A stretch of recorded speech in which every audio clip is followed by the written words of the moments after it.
Hiring an expert to consult on a specific area of your business can bring valuable insights that transform your company. But which experts does your business need and when? That's what I'm breaking down for you today on Brand for Good. Welcome to Brand for Good, the show for purpose-driven leaders who want to build timeless brands and create sustainable impact. I'm Lorraine Sugart, former PR and marketing executive turned founder of the disruptive agency Prosper for Purpose. I've worked with some of the world's most beloved brands, and I'm here to help you elevate your brand identity, visibility, influence, and impact. Are you ready to brand for good? Let's go.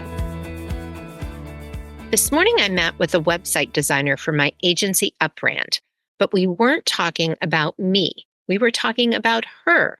That's because shortly after I reached out to her about designing my site, she asked if I would write the copy for her site.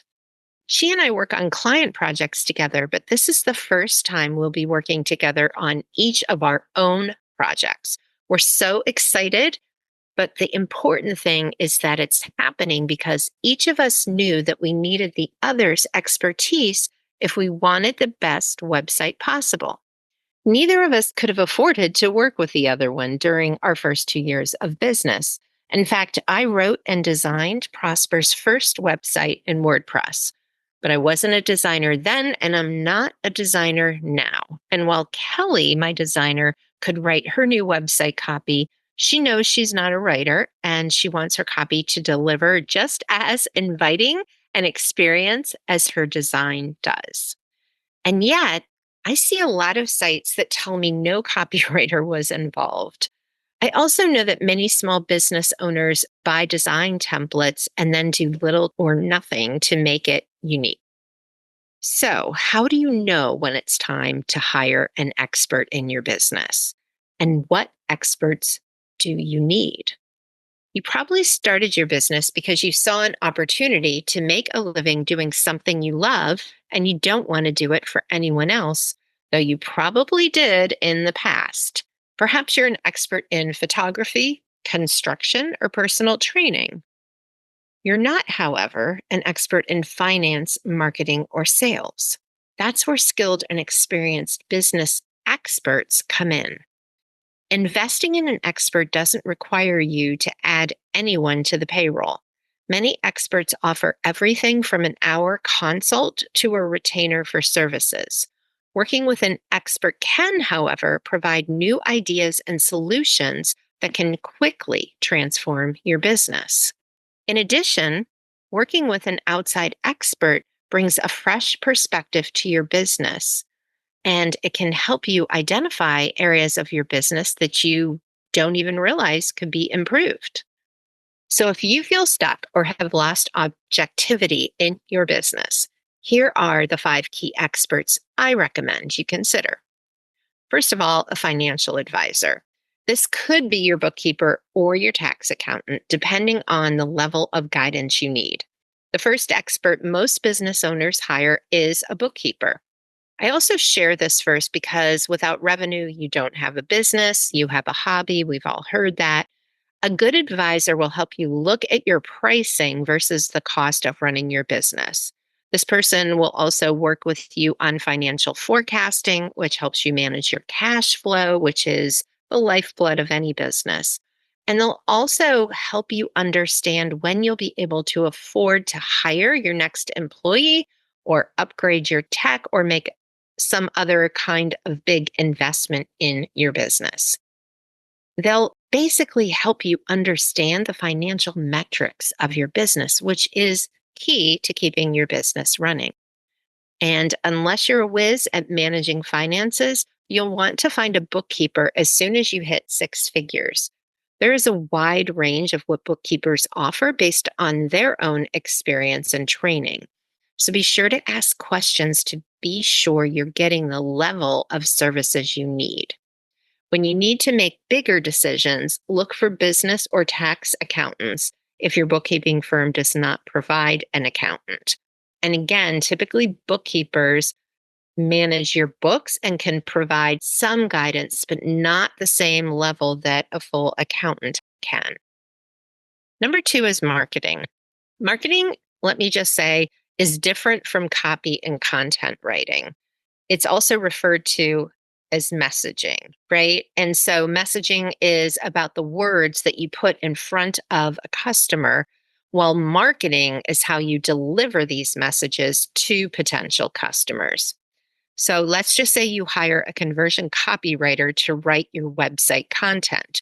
The words on your website comprise your message, but how you get your ideal prospects to see your website is marketing. Often, but not always, these are separate skills. In my case, I have 3 decades of experience in each of these areas, and I do not rest on my reputation. I continue to train and sharpen my skills.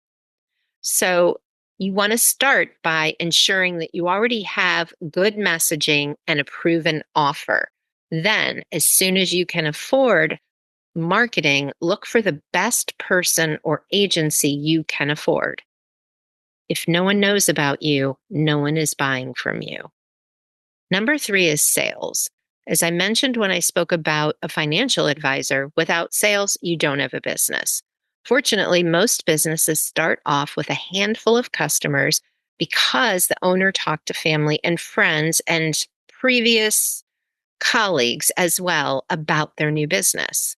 When people like you and you're new, you get a lot of attention. You get referred. My business hit nearly $1 million in sales through referrals. But this is a tank that you have to continue to fill. The best way to do that is by providing great customer service and then asking your client for a referral. Sometimes you need some help. Your options are finding a sales consultant who knows your industry, taking a course from someone who knows your industry, or continuing to bootstrap your business. Just understand that first flow of customers does not keep flowing unless your marketing and sales are functioning properly. Number four is operations. An operations expert can help you take the way you run your business out of your head and turn it into documented processes that other people can follow. This will make your onboarding of new employees so much easier, and it helps take work off your plate. Later in your business, an operations consultant can identify opportunities to improve your day-to-day workflows so your employees can save time and cut down costs to your business. Eventually, most small businesses will need to hire an operations manager. This person can take a lot off the owner's plate by managing the day-to-day runnings of the office or the business if you're virtual. This may include paying bills, processing payroll, scheduling staff, ordering supplies, and more. Operations is the oil that makes sure your business keeps on running. The fifth expert I recommend is an HR consultant. Before you hire your first employee, you should have an employee handbook. And the best person to create one for you and with you is an HR consultant. This person can also aid you through the hiring process by teaching you good interview questions to ask prospective employees. They can also help set up employee evaluations. Many people wait until they have an issue with an employee to consult an HR expert. This is a mistake that can cost your business thousands of dollars and an unnecessary amount of time. So I just shared my 5 key experts I think most business owners need. Now I want to give you 3 additional experts I have found invaluable to my business. The first is a tech consultant. Sometimes things just break, or you need a new setup, or the tech becomes more complicated. And sure, you could figure it out, but why should you? I've had my tech person for more than 3 years, and I wish that I'd retained him sooner. The next is a designer. As a marketing strategist and storyteller, I rely on good design. It's an important part of my brand. Finally, I have had a business coach since I started my business, and 11 years later, I've had a few. Each has been the right person at the right time, and that's what I wish for you. Own your expertise and be equally aware of where you might need the help of an expert. Ask good questions and be sure you get the best expert you can afford at each stage of your business. And if you're thinking about rebranding your website, send an email to the address in the show notes. Kelly and I are ready to help. Thank you so much for tuning in to the Brand for Good show. If you like what you heard, please hit the subscribe button so you never miss an episode, and leave a review so other purpose-driven leaders can find this valuable content. To learn more about building a brand for good, please visit prosperforpurpose.com for more resources and information on all the ways you can work with us.